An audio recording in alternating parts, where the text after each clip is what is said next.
Hello everyone, নমস্কার, আসসালামু আলাইকুম। কেমন আছো তোমরা সবাই? একদিন আগেই ভি এর শর্ট ফিল্ম রিলিজ হয়েছিল।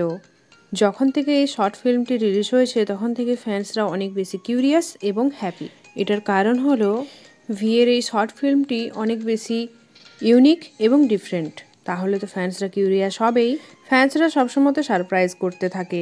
বিটিএস আর্মিরা এই শর্ট ফিল্মটিতে এত কিছু নোটিশ করেছে ডিটেলসে, আর সেটা দেখে এতগুলো থিওরি বানিয়েছে যে আমি কি বলবো তোমাদের।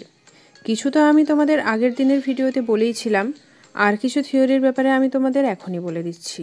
ভি এই শর্ট ফিল্মটিতে নেই, কিন্তু এই শর্ট ফিল্মটি যেভাবে বানানো হয়েছে, কিন্তু এটার উপর যে আইডিয়াটা বা কনসেপ্টটা সেটা হলো অনেক ডিফারেন্ট। সেই জন্য অনেকগুলো জিনিস মাথাতে আসছে যে এটা কেমন ধরনের মিউজিক ভিডিও হবে এবং কি হতে পারে। ফ্যান্সরা অনেক বেশি কিউরিয়াস এটা নিয়ে।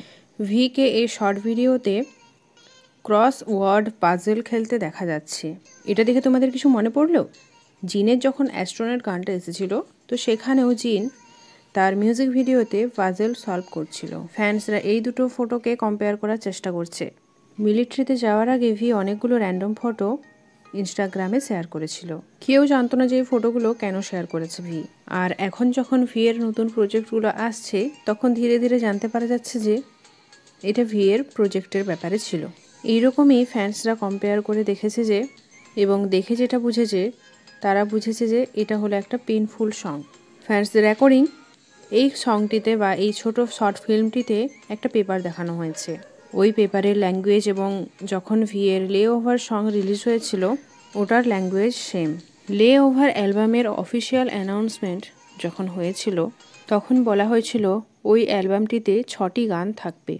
তো ভি এর লে ওভার অ্যালবামে 5টা ট্র্যাক তো রিলিজ হয়ে গিয়েছিল, আর একটা বোনাস ট্র্যাক ছিল যেটা এখনও অবধি রিলিজ হয়নি। আর কিছু ফ্যান্সরা এটা বলছে যে লে ওভারের প্রমোশনের সময় একটা স্পট এমটি ছিল। এই যে ফ্রেন্ডস যে গানটি, এটি হতে পারে ওই 6 ট্র্যাকের মধ্যে একটি গান।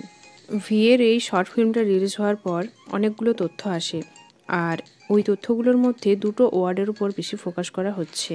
একটা হলো ফ্রেন্ডস, আর একটা হলো এন্ড। এই গানটি ভি এর, আর বিটিএস এর মধ্যে ভি এর বেস্ট ফ্রেন্ড হলো জিমিন। তারপর থেকেই ভিমিনকে নিয়ে সোশ্যাল মিডিয়াতে কথাবার্তা চলছে। ফ্যান্সরা ভাবছে যে ভিমিনের ফ্রেন্ডশিপ শেষ হয়ে যাচ্ছে না তো। তারপর থেকে বিটিএস এর ফ্যান্সরা রান বিটিএস এর একটা ক্লিপ ভাইরাল করছে। রান বিটিএস এর একটা এপিসোডে যেখানে একটা গেম খেলা হয়েছিল, সেখানে তোমাকে ওয়ার্ডস বানাতে হবে, আর তোমার একটা ট্যাগারও থাকবে, যে তোমার ব্যাকে যে পেপারটা থাকবে সেটার উপর ট্যাগ লাগাবে। এইরকমই ভি এর ট্যাগার ছিল জিমিন। ভিকে ট্যাগ লাগাতে হবে জিমিনের পিছনের পেপারের ওপর। জিমিন ভিকে জিজ্ঞাসা করেছিল, তুমি কি আমার ট্যাগার? ভি মানা করে দেয়। অবভিয়াসলি ভি নাই বলবে। মোস্ট অফ দ্য টাইম এপিসোডে ভি জিমিনের সাথেই ছিল। জিমিন বুঝতেই পারেনি যে ভি ওর ট্যাগার। শেষে উইনার অ্যানাউন্স হয় এবং জিমিন জানতে পারে যে ভি ওর ট্যাগার ছিল। তখন জিমিন অনেক রেগে গিয়েছিল। তখন জিমিন রেগে বলে যে আমি তোমাকে আনফ্রেন্ড করে দেব। রান বিটিএস এর শুটিংটা শেষ হয়ে যাওয়ার পর আমি তোমাকে আনফ্রেন্ড করে দেব। জিমিন বলে যে আমি ভি এর উপর অনেক ট্রাস্ট করেছিলাম, কিন্তু এটা গেম ছিল, গেমে তো হার জিত হতেই থাকবে। আর অবশ্যই তাদের ফ্রেন্ডশিপটা তারপরেও কন্টিনিউ ছিল। এটা রান বিটিএস এর পুরনো এপিসোড ছিল। আমার মনে হয় না যে ভি এবং জিমিনের ফ্রেন্ডশিপ এন্ড হতে চলেছে, বা ভি এর সাথে অন্য মেম্বারের ফ্রেন্ডশিপ এন্ড হতে চলেছে। এটা অনেক আলাদাই হবে। এইরকম ভিডিও জানতে তোমাদের কেমন লাগে নিচে প্লিজ একটু কমেন্ট করো, তাহলে আমারও ভালো লাগবে। থ্যাংক ইউ সো মাচ ভিডিওটা এত দেখার জন্য। ততক্ষণ নিজের খেয়াল রেখো, সুস্থ থেকো, take care and bye bye. আর হ্যাঁ, সাবস্ক্রাইব করে যাবে কিন্তু।